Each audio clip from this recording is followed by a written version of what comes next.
Ya pemirsa, masih bersama saya dan Pak Ali Wibisono dan masih berbicara bagaimana Laut Tiongkok Selatan ini kemudian menjadi isu yang sangat luar biasa. Ya Pak, tadi kita masih sempat terpotong Pak berbicara bagaimana kehadiran Jepang yang kemudian tadi sudah diceritakan secara historis dan kemudian ini seperti perang tradisional konsepnya begitu ya. Nah, seperti apa Bapak mungkin bisa melanjutkan kembali kondisi atau situasi yang kemudian nanti akan kita dapat pada saat ada kompromi tertentu dengan Jepang gitu ya Pak ya. Jadi dengan Jepang ini memang negara-negara Asia Tenggara sudah lama menjalin kerjasama keamanan maritim. Baik itu untuk pengamanan laut dari perompak, perompak dan bajak laut, kemudian pengamanan untuk kerjasama kontra terorisme, kemudian kerjasama di bidang humanitarian assistance and disaster relief, joint exercise dengan Jepang. Terus sudah lama, sejak 20 tahun terakhir ini sudah mereka melakukan itu. Dan kita juga tidak boleh lupa bahwa konsep free and open Indo-Pasifik itu juga dicetuskan oleh Jepang.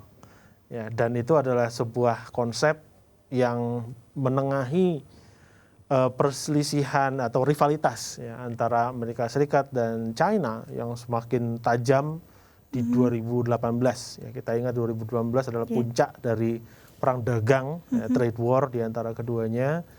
Dan di dalam suatu forum bernama Shangri-La Dialogue di Singapura, Jepang mencetuskan ini.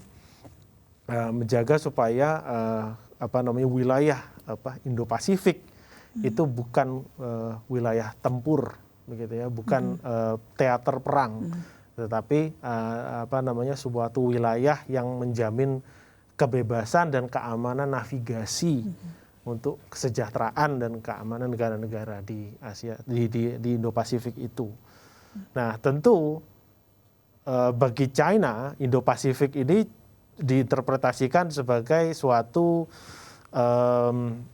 konsepsi geografis yang melingkari mereka, melakukan containment terhadap mereka.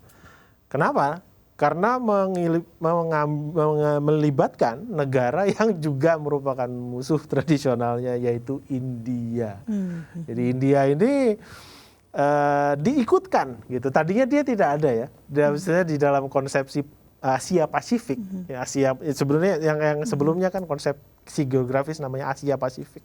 Itu adalah negara-negara Asia Tenggara plus China, and then Australia, kemudian ke sananya ke arah Hawaii dan Amerika Serikat, Amerika Latin.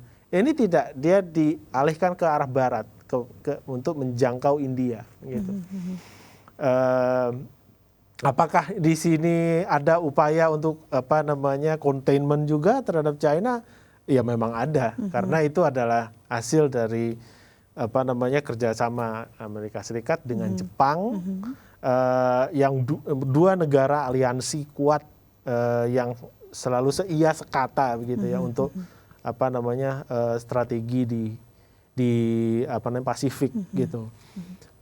Jepang sendiri itu memang sejak 2010 Shinzo Abe gitu ya sudah dalam tanda kutip dimandatkan oleh oleh Amerika Serikat untuk mengambil lebih banyak tanggung jawab keamanan di Pasifik. Itu juga sebabnya Jepang kemudian melakukan perubahan amandemen konstitusi, upaya amandemen konstitusi. Saya kurang tahu pasti sekarang sudah final atau belum. Konstitusi yang melarang mereka untuk mengirim pasukan ekspedisioner. Ekspedisioner itu adalah pasukan yang kemudian aktif di negara lain ya, seperti Amerika Serikat mengirim pasukan ke Afghanistan, Irak itu. Jepang tidak bisa melakukan itu kecuali sebagai bagian dari aliansi. Ya. Nah, dia berusaha untuk sedang merubah itu dan juga merubah alutsistanya. Jadi alutsistanya tidak lagi tank gitu ya, tidak lagi pasukan darat tapi pasukan laut dan angkatan udara. Nah, jadi dengan perubahan seperti ini, ya memang kita melihat kehadiran Jepang yang lebih proaktif dalam menjalin kerjasama keamanan dengan negara-negara Asia Tenggara. Nah, dealnya bagaimana seperti yang Bu Ati bilang tadi ya? Karena kan kita mengklaimnya sebagai politik luar negeri bebas aktif nih ya Pak. Betul, Nah itu bagaimana sebetulnya kehadirannya ada negara-negara yang bermunculan mendekat begitu ya Pak? Jadi kalau untuk dari sisi Indonesia, ya sebenarnya kata kuncinya adalah aliansi. Jangan menjadi sebuah aliansi, gitu. Jangan menjadi sebuah aliansi. Jangan menjadi sebuah aliansi. Jadi politik bebas aktifnya Indonesia itu melarang Indonesia untuk menjadi sebuah aliansi. Jadi hanya sifatnya partnership, gitu. Partnership boleh, kerjasama keamanan boleh. Jadi bahkan sebenarnya kalau soal kerjasama keamanan Indonesia, Amerika Serikat, Australia itu suatu kerjasama yang secara tradisional dibina terus, begitu ya. Walaupun dengan panas dingin politik Indonesia Australia begitu ya, tetapi tetap ada terus. Dengan Jepang pun begitu. Sebenarnya condongnya kita ke arah aliansi Amerika Serikat, Jepang, Australia, itu ya. Nah, tapi tidak sampai menjadi aliansi. Kalau aliansi itu berarti apa? Kalau aliansi itu berarti ketika Amerika Serikat ada perang, gitu ya, maka kita harus kirim pasukan juga. Sebagai bagian dari komitmen kita, itu namanya aliansi. Nah itu yang dilarang, betul. Nah, tapi kalau dalam rangka kerjasama keamanan kita masih terbuka untuk itu. Nah, tentu sekarang itu menjadi masalah, sebab persaingan geopolitik yang semakin tajam membuat Amerika Serikat bersikap seperti dia dulu tahun 2001, either you are with me or against me. Ya, pilihannya cuma dua itu ya. Apakah mau beraliansi dengan kami atau mau kita tinggalkan dan kemudian kita Kalau berbicara aliansi Pak, tadi kan ini jadi bisa disambungkan Pak. Ya, karena pilihannya dua tadi ya, mau bergabung atau kemudian menjadi lawan kami atau kemudian menantang atau kami kan begitu ya. Menghalangi gitu kan. Menghalangi kami. Nah, kira-kira Pak ini kan muncul lagi nih Pak, aliansi-aliansi lain seperti Quadrilateral Security Dialogue, kemudian ada Australia, UK dan US gitu ya, yang kemudian bergabung juga menjadi aliansi 3 negara tersebut. Nah ini bagaimana Pak Bapak melihatnya? Kalau tadi dikatakan Indonesia jangan membuat aliansi ya, tapi kemudian aliansi baru bermunculan ya Pak? Iya, jadi saya melihatnya itu memang dilema ya.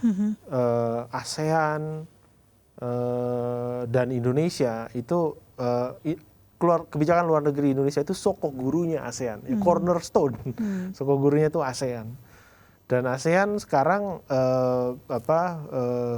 mohon maaf saja, menurut saya relevansinya sudah semakin dipandang berkurang di antara di mata Amerika Serikat, Australia, negara-negara yang kritis memang terhadap ASEAN. Langkah-langkah seperti upaya ASEAN untuk memiliki industri pertahanan sendiri, kemudian memiliki peran yang lebih tinggi untuk menyelesaikan konflik-konfliknya sendiri, itu memang diperlukan, gitu ya. Jadi konflik di Myanmar itu ASEAN harus punya peranan yang lebih besar, dan itu memang berarti melanggar ini mereka ya, ASEAN Way itu non-interference, ya. Dulu kita menerima Myanmar gitu ya, waktu tahun 99 menerima Myanmar masuk, itu memang sudah dikritik oleh Amerika Serikat dan Eropa. Ketika itu saya ingat Madeleine Albright yang menjadi Menlu Amerika Serikat bilang, oke, Myanmar boleh menjadi anggota ASEAN, tetapi mulai sekarang masalah Myanmar adalah masalah kalian. Kalian bisa nggak menyelesaikannya? Kalau ada pelanggaran HAM, itu kalian harus tanggung jawab. Kalau junta militer bunuhin sipil, kalian harus tanggung jawab. Kalau mereka menindas Rohingya, lakukan ethnic cleansing, kalian harus tanggung jawab. Ini yang sebenarnya sampai sekarang kita masih harus memperbaiki. Ya, karena gitu, isu ASEAN. itu masih terus ada ya, Rohingya, kemudian junta ya. Junta militer. Ya, betul. Nah Pak, tapi kan kembali lagi tadi, berbicara tadi ya, yang aliansi Australia, UK dan US ini, kemudian apakah ini juga bisa mengindikasikan adanya eskalasi persaingan ke depannya nih Pak, senjata nuklir dan bakal berperan seperti NATO begitu, Pak?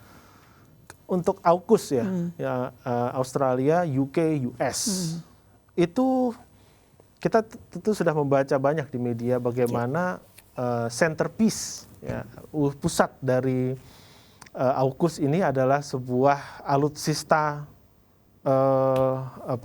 pamungkas dari Amerika Serikat, kapal selam nuklir. Kapal selam nuklir. Jadi kapal selam nuklir itu adalah kapal selam yang ukurannya besar sekali, tapi senyap, tidak terdeteksi. Ketika dia, misalnya ada kapal di atasnya, itu kapal yang di atasnya itu di permukaan, kapal permukaan itu tidak akan tahu ada kapal selam nuklir sebesar memang gedung. Di kedalaman yang luar biasa ya. Yang melewati di bawahnya. Kemudian kapal selam nuklir ini jadi sedikit saya jelaskan, karena teknologi memang penting gitu ya. Kapal selam nuklir ini bisa berpatroli berbulan-bulan tanpa harus berlabuh. Dan tidak ada yang bisa mendeteksinya. Tidak ada mendeteksi. Isi bensinnya itu 5 tahun sekali. Apa maksudnya itu tidak ada negara-negara lain selain Amerika yang bisa memiliki teknologi untuk mengidentifikasi itu gitu maksudnya? Tidak bisa. Termasuk China. Termasuk China sendiri. Dan ini yang menjadi penting. Karena Revolution in Military Affairs, modernisasi angkatan bersenjata China itu dipusatkan pada kemampuan radar, kemampuan persinyalan, cyberspace, perang siber, dan perang antariksa. Jadi mereka tidak membangun kapal selam nuklir yang seperti Amerika Serikat, mereka tidak bangun. Untuk alutsista lautnya, mereka banyak di strategi anti akses area denial. Jadi kapal patroli, kapal selam kecil, kapal selam taktis, gitu ya. Mereka tidak bisa punya kapal selam strategis, kapal selam nuklir. Nah, jadi kalau kita lihat naval balance, perimbangan aset angkatan laut Amerika Serikat dan China, itu Amerika Serikat sudah meninggalkan itu, kapal patroli, kapal frigat segala macam. Mereka fokus di kapal selam nuklir, karena mereka tahu betul China tidak bisa mendeteksi itu. Dan begitu semakin dalam semakin menguasai area atas ya, Pak. Iya. Nah, jadi Australia kan sudah punya deal dengan Prancis untuk kapal selam diesel. Nah, itu tahu juga kan Prancis begitu marah gitu. Dan memang pada dasarnya pada saat itu mereka sedang menunggu kedatangan kapal selam diesel, tapi tidak datang-datang. Malah sama UK ya, Pak? Malah sama akhirnya ditinggalkan. Kenapa? Karena Australia mikir kalau saya punya kapal selam diesel, buat apa? Nanti akan terdeteksi juga oleh China. Itulah sebabnya mereka punya kapal selam nuklir. Itu untuk memahami bagaimana AUKUS ini terjadi, gitu ya. Apakah kalau potensi ke persaingan senjata nuklir itu, Pak? Ya itu belum yang kan Korea Utara juga sudah mulai menguji coba kembali ya. Ini kembali kepada lewat daratnya. Sebenarnya kan bagi Amerika Serikat, gitu ya. Kalau ASEAN worry soal wilayahnya menjadi wilayah nuklir, gitu ya. Karena kita ASEAN punya punya prinsip zone of peace and friendship ya, Southeast Asia Nuclear Weapons Free Zone ya kan, sejak tahun 90-an itu. Kalau memang mau menerapkan itu, kenapa tidak menerapkan suatu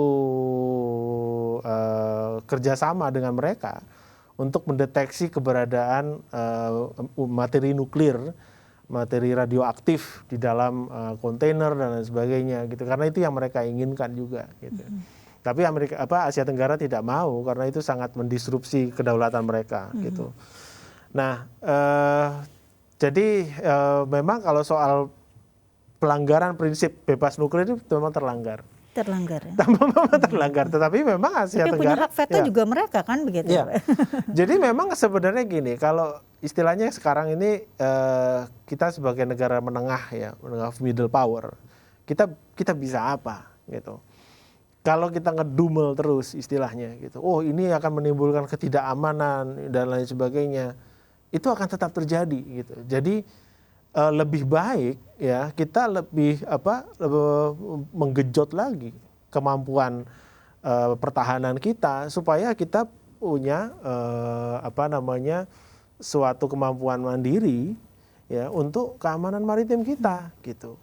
Indonesia itu secara geografis melintang di antara Australia dan China. Dari Australia ke China pasti lewat Indonesia. Dari Timur Tengah ke Jepang, Cina, Taiwan itu lewat Indonesia. Kalau kita bisa menjamin keamanan perbatasan maritim, sehingga perbatasan maritim kita itu betul-betul tertutup.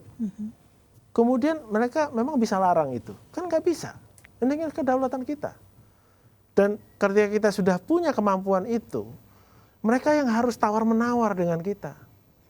Gimana supaya kita tetap bisa lewat, Pak? Gitu kan. Ya, karena perlintasan tadi ya. Iya. Gitu. Jadi sebenarnya kita memegang daya tawar yang tinggi untuk memiliki peran yang menentukan di dalam ini. Apakah masih memiliki daya tawar tinggi secara di pihak lain begitu ya, bahwa kita juga punya ketergantungan Pak pada dua negara tersebut yang cukup tinggi juga berkaitan dengan baik politik, ekonomi dan lain-lain. Ya, kalau ketergantungan Indonesia, kalau ketergantungan itu kan sebenarnya banyak alternatifnya, gitu ya. Sebenarnya banyak alternatifnya untuk misalnya untuk pembangunan pelabuhan, gitu ya.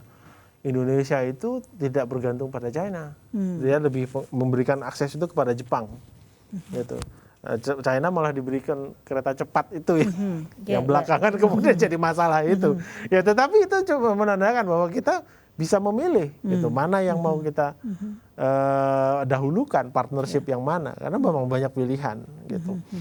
Nah, asalkan kita bijak saja, tidak menimbulkan hutang yang terlalu besar dan lain sebagainya. Ya, tapi itu memang persoalan lain itu. Ya, tapi memang yang saya mau katakan adalah kalau kita tidak bisa membangun ya suatu punya komitmen politik untuk keamanan maritim ini, ya memang daya tawar kita akan rendah. Gitu. Kita akan dilewati orang terus gitu istilahnya. Ya, kan? Tapi untuk paling terdekat Pak, kalau berbicara jangka pendek, jangka panjang sebetulnya target yang paling dekat ya berbicara membangun bagaimana keamanan dan pertahanan maritim kita itu seperti apa ya Pak? Yang harus dilakukan karena mengingat tarik-menarik antara AS dan Tiongkok ini juga kan perlu menjadi perhatian terus oleh Indonesia begitu. Saya kira memang kalau sekarang minimum essential force kan masih berjalan. Jadi ini yang mau tidak mau kita memang harus untuk anggaran itu sebenarnya tidak pernah turun ya. Anggaran pertahanan itu kita tidak pernah turun. Kecenderungannya stagnan atau naik gitu. Tapi memang pertumbuhan ekonominya gitu yang harus digenjot gitu ya. Jadi kalau kita bicara ekonomi kemudian kan ada persoalan rasio pajak dan lain sebagainya itu yang kemudian jadi dalam jangka menengah ini saya kira kehadiran di maritim itu yang penting ya. Jadi itu tadi yang saya katakan kehadiran nelayan kita, kehadiran patroli laut itu yang lebih banyak. Jadi memang porsi untuk angkatan darat ini tidak bisa terus-menerus menjadi dominan gitu. Kemudian yang kedua diplomasi maritim. Diplomasi maritim ini adalah titiknya itu di Kemlu ya, menyelesaikan perbatasan bukan perbatasan lagi, delimitasi. Sebenarnya perbatasannya sudah ada. Delimitasi ZEE ya dan teritorial ya yang belum ada itu tidak hanya di Laut Cina Selatan tapi juga di Pasifik ya, Laut Arafuru dan lain sebagainya. Nah, ini adalah sesuatu yang sebenarnya khas untuk Indonesia ya, mengedepankan penyelesaian hukum. Karena bagi negara lain membiarkan limitasi maritim itu tidak jelas, itu menguntungkan karena kemudian mereka bisa melakukan pencurian dan tidak mengklaim bahwa itu adalah suatu pelanggaran gitu. Nah, tapi begini makanya kita yang harus melakukan itu. Diplomasi maritim yang kedua adalah titik tumpunya di Angkatan Laut dan Bakamla melakukan itu kerjasama yang lebih baik dengan negara-negara lain. kerjasama dengan negara-negara sekawasan, gitu. Jadi kita tidak perlu terlalu bergantung lagi pada Jepang, Amerika Serikat, yang sekawasan kita jalin dengan Malaysia, Vietnam, Singapura, dengan Filipina. Kita jalin dengan Papua Nugini, Timor Leste, ya, sehingga kita tidak terlalu bergantung pada Australia, gitu. Seperti itu saya kira. Baik, Pak, ini perbincangannya sangat menarik sekali, tapi memang waktu membatasi dan sebelum kita menutup, tentunya Bapak bisa memberikan kalimat singkat saja untuk kemudian memaknai hasil diskusi pada sore ini. Silakan, Pak. Ya, saya kira Laut Cina Selatan atau Laut Tiongkok Selatan akan tetap menjadi suatu titik kemungkinan terjadinya konflik di masa yang akan datang. Indonesia harus mewaspadai hal ini, ya, dengan terus-menerus membangun kemampuan keamanan maritimnya, sehingga betul-betul menjadi suatu green water navy, ya, dan menjadi suatu daya tawar bagi relasi Indonesia dengan negara-negara besar yang berkompetisi di kawasan ini. Jadi titik kuncinya di situ, saya kira. Ya, terima kasih sekali Pak Ali Wibisono. Ini cukup panjang dan mudah-mudahan kemudian kita bisa berjumpa lagi di lain kesempatan ya Pak, menyambung kembali isu ini. Ya, terima kasih. Pemirsa, pembahasan mengenai kawasan Laut Tiongkok Selatan ini tentunya memerlukan kajian yang lebih khusus lagi, dan ini akan menjadi pengingat kita sebagai bangsa yang berdaulat, dan tentunya ini akan menjadi upaya mengantisipasi berbagai ancaman dan tantangan dalam isu kemaritiman dan kelautan di masa datang. Terima kasih atas perhatiannya. Saya Antik Bintari undur diri. Sampai berjumpa kembali di Bersama Pakar di Mata Milenial Indonesia TV, Matanya Indonesia. Sampai jumpa.